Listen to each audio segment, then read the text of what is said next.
Okay, so we've got all of our frames all ready to go. So let's talk about this process a little bit, because I'm like most things in woodworking, I'm kind of torn about the way that I went about doing this. Because this overall process of gluing up these side panels before putting the whole side construction of each of these pieces of furniture together, this is awesome. I really like being able to do this. And because these parts are extremely visible in that final piece, it lets me get in, tune them up as nicely as I possibly can, make sure that all my edges look really good, and just everything about them, they're sanded perfectly. And it lets me get all my joinery nicely cleaned up, so there's no glue stains, nothing like that is going to come through in that final piece. I don't have to do pre-finishing and all that kind of stuff. It's just a really nice way to work. The one thing I don't like about this process is using the Rabbeting Bit, because the trick is that white oak and router bits just don't really mix. Now, if you take your time, you make really slow cuts, you have a really brand new sharp bit, most of the time you're fine. Except when I was cutting the rabbets, where I had a lot of issue with just smashing out the grain.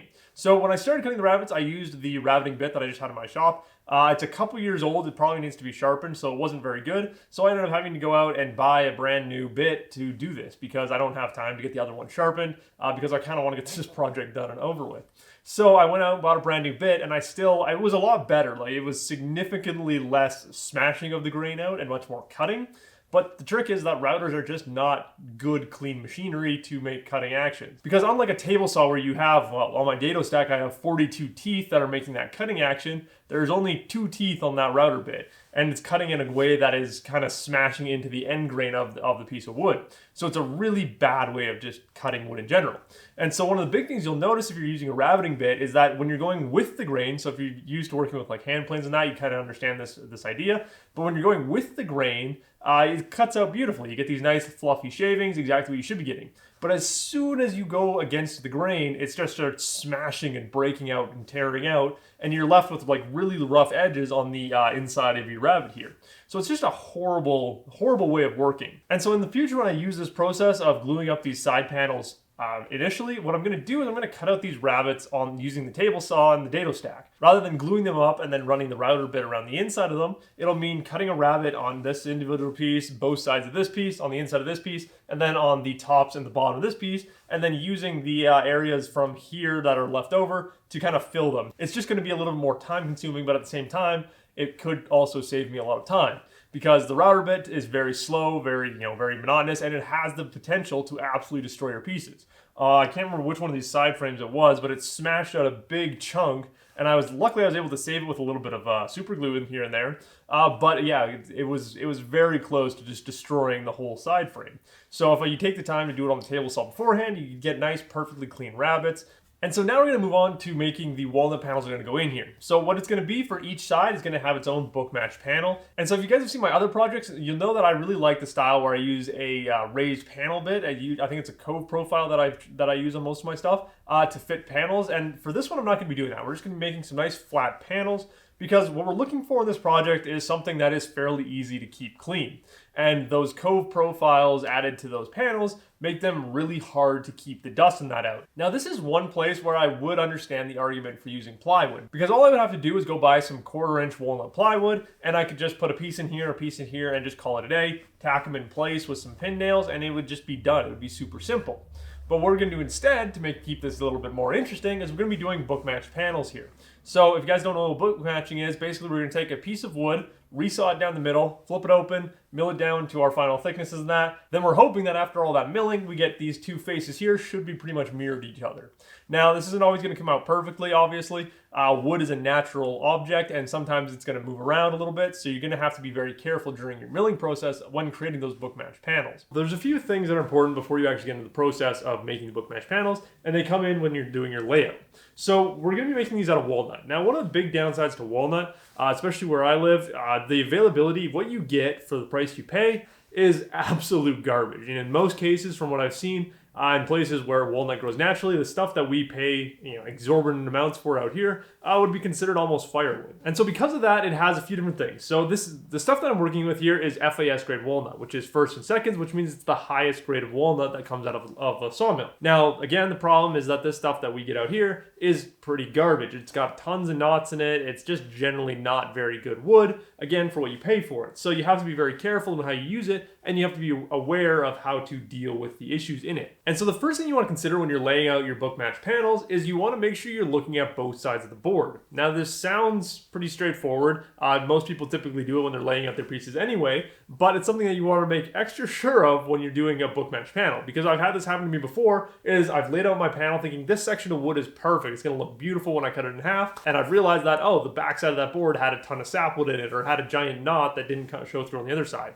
Because what you're going to be getting is basically 50% of both of those sides that you can visibly see on the outside of your board here. So if one side looks really good and has beautiful grain structure and is completely clear, and the other side has a giant knot in it, you're going to get a mixture of that really nice clean grain on the front side with probably a knot or two in the middle, depending on whatever is on the other face. And so this little board right here is a perfect example. You can see on this side we've got a few small little knots here and there. Up at the top here, we're not going to be cutting out that area anyway, but we've got a pretty good knot up at the top there that's completely visible. So this area down here looks like it would be beautiful for a panel.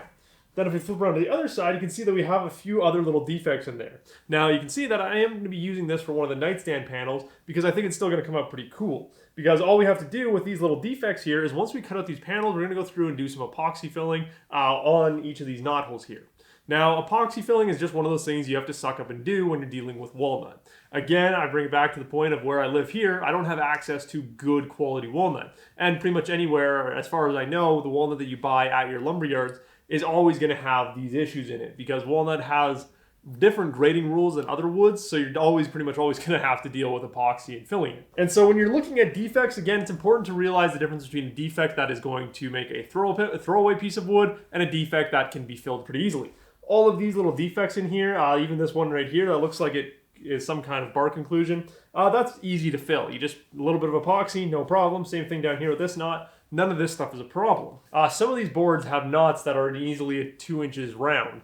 Those are knots that are not going to be filled. Basically, all the wood around those spaces is just garbage wood. You can deal with the wood to either the left or the right, above and below it. All the wood around it is just fine, but that middle section is just, you can't really use it because the knot itself is so smashed out from going through the industrial planers that they generally put this stuff through, that there's no way to really fix it. And so again, going back to the aesthetic of the pieces that I'm trying to create here, we want to have a fairly clean look to them. So what I'm trying to avoid is any of the big knots that I then have to fill with epoxy. I'm trying to get as little sapwood as possible in these as I can. Again, when you're working with walnut, it's one of those things you can't really avoid. You can try buying steamed, you can try buying all different kinds. You can dye it, you can do all this different stuff to it. For me personally, I just like to deal with the walnut as it is. And the walnut that I buy from this place here in Calgary, it is what it is kind of thing. You just kind of got to roll with the punches and deal with what you get, more so than really getting a good choice of materials here. And so the sections that I have laid out are just about the best quality stuff I can get out of these boards.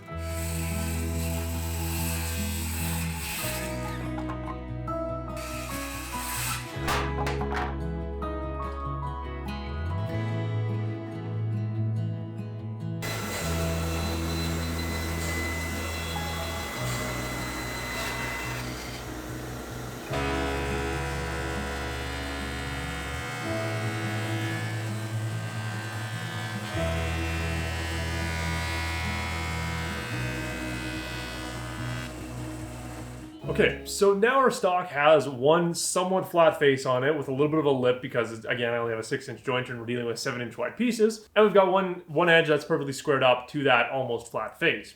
Now, the reason that I like to do this is because if you just try to take that rough stock and pass it through your bandsaw, you are going to have a little bit of extra material to work with, but there's a good chance that stock is going to twist and bind and move and has a pretty good chance of binding the blade on your bandsaw.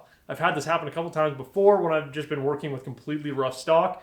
So you definitely want to do some milling to it just to get it somewhat square, so that at least minimally you want to have that bottom edge perfectly straight, because that'll reference against your table. And if you can get that face somewhat straight to reference against your fence, again, you're just going to be better off in the long run. And so theoretically, out of this 4/4 stock, I should be able to get 2 7/16 panels out of this.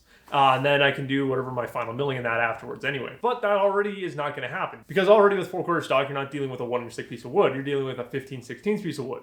Now we've just gone and done a little bit of jointing to it, so we've taken off a little bit more material. So I think on most of them, I've taken off about a 1/16 of an inch. So we're right around that 7/8 on our jointed areas. So now when we cut that in half, rather than trying to set up the fence for the pieces that the thickness that I want. So I know that in the end, I kind of want these panels to be around 3/8 of an inch. So rather than setting the fence 3/8 of an inch away from the blade, what I'm going to do is I'm just going to take that 7/8 and divide it in half, which just gives me a nice perfect 7/16. Then rather than trying to account for blade thickness or anything like that, all I'm going to do is I'm going to take my ruler and just line up the tick mark with the middle of the bandsaw blade. So if you look at your bandsaw blade closely, you should see that the teeth splay out in either directions, left and right. And so whatever the half measurement of your stock is, just set it to the center of that band and you'll be just fine.